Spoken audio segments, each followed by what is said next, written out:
Assalamualaikum warahmatullahi wabarakatuh. Perkenalkan, nama saya Aliklas Pranata. Saya ingin menjelaskan tentang materi pengantar hukum Indonesia.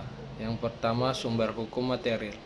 Sumber hukum material adalah faktor-faktor yang memengaruhi isi dan terbentuknya hukum. Artinya, ia menjawab mengapa hukum itu ada dan seperti apa isinya. Sumber hukum material lebih pada dasar atau sebab yang mendorong lahirnya hukum. Contoh, agama. Misalnya hukum Islam tentang waris memengaruhi KUH Perdata dan kompilasi hukum Islam. Kesusilaan atau adat istiadat, larangan menikah saudara. Faktor ekonomi, politik, sosial. Misalnya hukum ketenagakerjaan lahir dari kebutuhan melindungi buruh. Sejarah, pengaruh hukum Belanda pada sistem hukum Indonesia. KUHP, KUH Perdata. 2. Sumber hukum formil.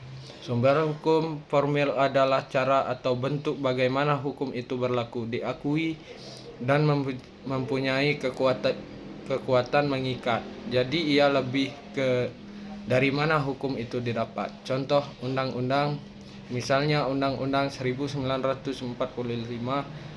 dan Undang-Undang Perkawinan. Kebiasaan, hukum adat.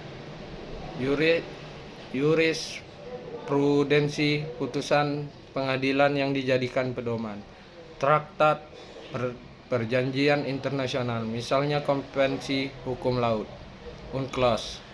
Doktrin, pendapat ahli hukum, misalnya pendapat Profesor Sudikno Mertokusumo tentang sumber hukum.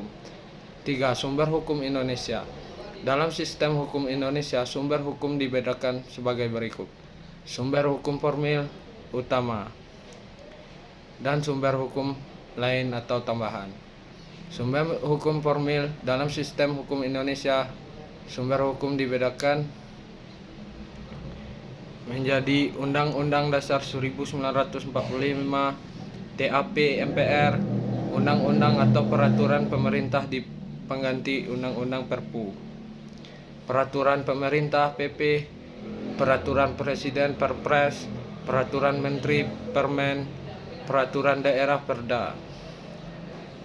Sumber hukum lain atau tambahan, kebiasaan atau adat masih berlaku sepanjang tidak bertentangan dengan peraturan tertulis.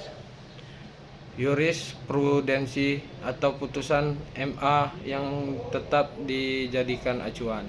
Traktat atau perjanjian internasional yang diratifikasi Indonesia. Doktrin, pandangan ahli hukum yang dijadikan rujukan.